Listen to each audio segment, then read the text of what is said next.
Las montañas Cárpatos, antiguas, extensas y cubiertas de un silencio tan profundo como los secretos que guardaban.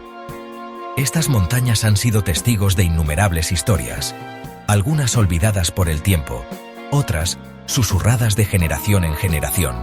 Estos picos, envueltos en niebla y leyenda, vigilaban un conjunto de aldeas donde la vida se movía al ritmo de las estaciones.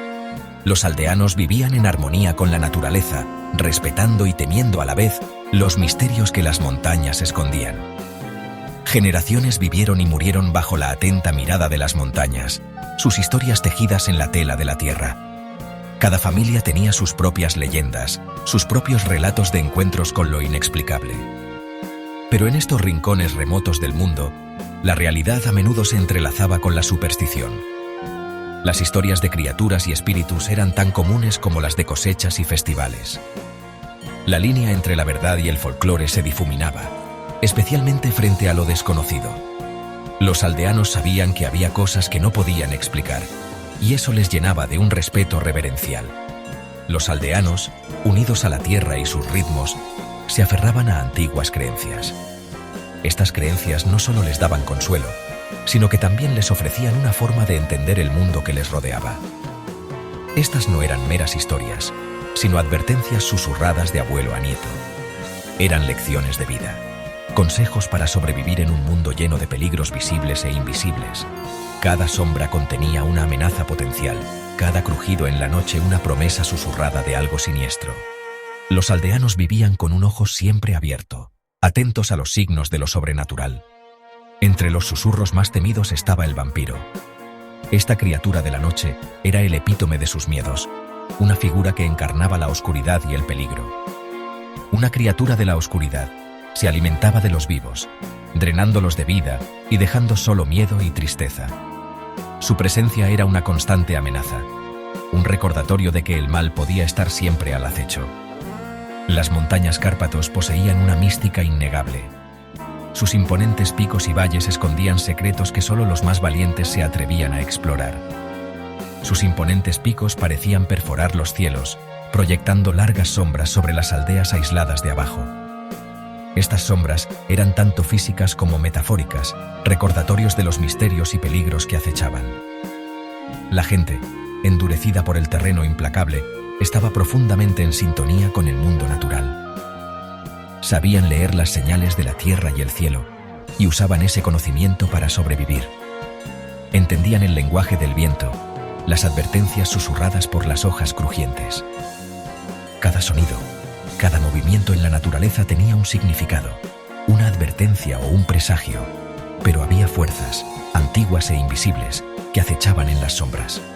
Fuerzas que no podían ser comprendidas completamente, pero que eran sentidas profundamente. Fuerzas que desafiaban la explicación y alimentaban las llamas de la superstición.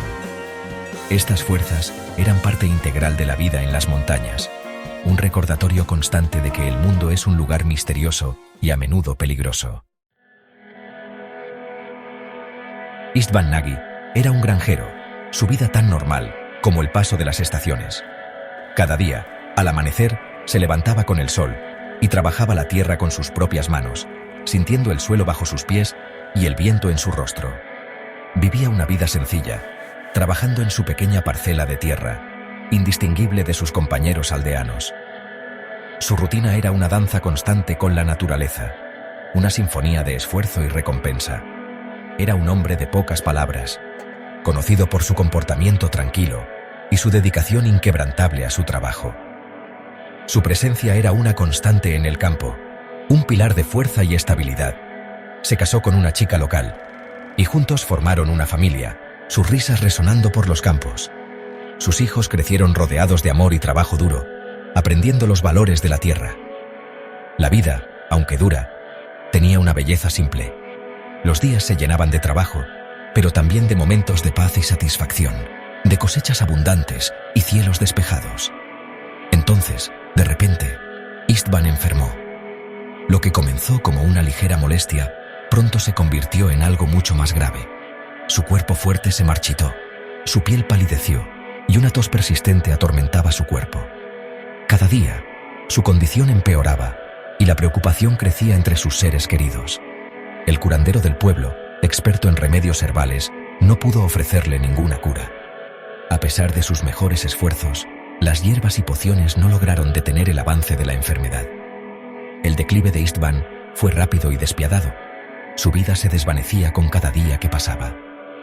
La vitalidad que una vez lo definió se desvanecía, dejando solo una sombra de su antiguo ser.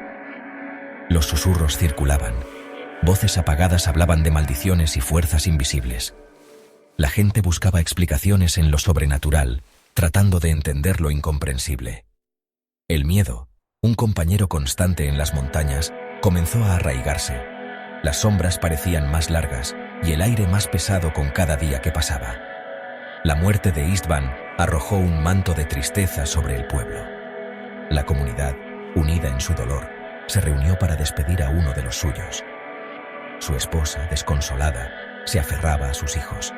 La pérdida de su compañero de vida era un golpe devastador, y el futuro parecía incierto y sombrío. Los vecinos susurraban condolencias, sus rostros grabados con una mezcla de dolor y una creciente inquietud. La tragedia de Istvan era un recordatorio de la fragilidad de la vida. La muerte de Istvan fue un duro recordatorio de su propia mortalidad, un testimonio de la fragilidad de la vida frente a lo desconocido. Cada tumba en el cementerio era un recordatorio de las vidas que habían pasado. Las montañas, una vez fuente de consuelo, ahora parecían acercarse, su silencio cargado de amenazas tácitas. La naturaleza, en su inmensidad, parecía recordarles su pequeñez y vulnerabilidad. Los días se convirtieron en semanas, pero el recuerdo de Istvan persistía. Su presencia, aunque ausente, parecía impregnar cada rincón del pueblo. Los aldeanos, atormentados por su repentina muerte, notaron una serie de eventos inquietantes. Las conversaciones en la taberna se llenaban de susurros y miradas nerviosas. El ganado enfermó y murió, sus cuerpos drenados de sangre. Los pastores, desconcertados, no encontraban explicación lógica. Los niños, jugando en los campos, hablaban de ver una figura oscura acechando cerca de la tumba de Istvan. Sus relatos eran desestimados como fantasías infantiles. Dormir se volvió difícil, plagado de pesadillas de un hombre con ojos como brasas brillantes.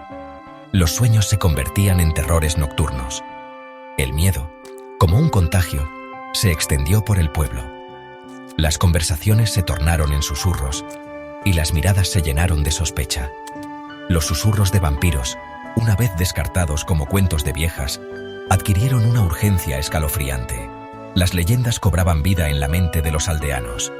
Istvan, recordaron, siempre había sido un hombre solitario, su mirada inquietante en su intensidad. Su comportamiento reservado ahora parecía siniestro. Su muerte repentina, los extraños sucesos, todo apuntaba a lo impensable. La conexión entre los eventos se volvía innegable. Los aldeanos, atrapados entre su miedo y su fe, buscaban desesperadamente una explicación. Las plegarias se mezclaban con la desesperación. El pánico comenzó a apoderarse del pueblo. La histeria colectiva se desataba y la calma se volvía un recuerdo lejano. Las puertas se cerraban con llave antes del anochecer. La seguridad se volvía una prioridad y la noche, un enemigo. Los padres mantenían a sus hijos cerca, sus voces apagadas mientras contaban las viejas historias. Las leyendas se convertían en advertencias. El vampiro, una vez una leyenda distante, era ahora una realidad aterradora.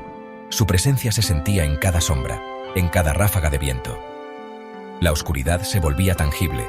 Los aldeanos, sus vidas gobernadas por los ciclos de la naturaleza, ahora estaban cautivos de un tipo diferente de ciclo, el ciclo del miedo. La rutina diaria se teñía de terror. Impulsados por el terror, los ancianos del pueblo tomaron una decisión crucial. Exhumarían el cuerpo de Istvan. Si él era un vampiro, como temían, habría señales claras. La tumba fue desenterrada bajo un cielo sin luna. Los aldeanos observaban desde la distancia, sus rostros iluminados por antorchas parpadeantes. Cuando se abrió el ataúd, un grito colectivo surgió de la multitud. El cuerpo de Istvan yacía preservado, su piel anormalmente sonrojada. Su cabello y uñas parecían haber crecido, y un delgado hilo de sangre manchaba sus labios. Para los aterrorizados aldeanos, esta era una prueba innegable.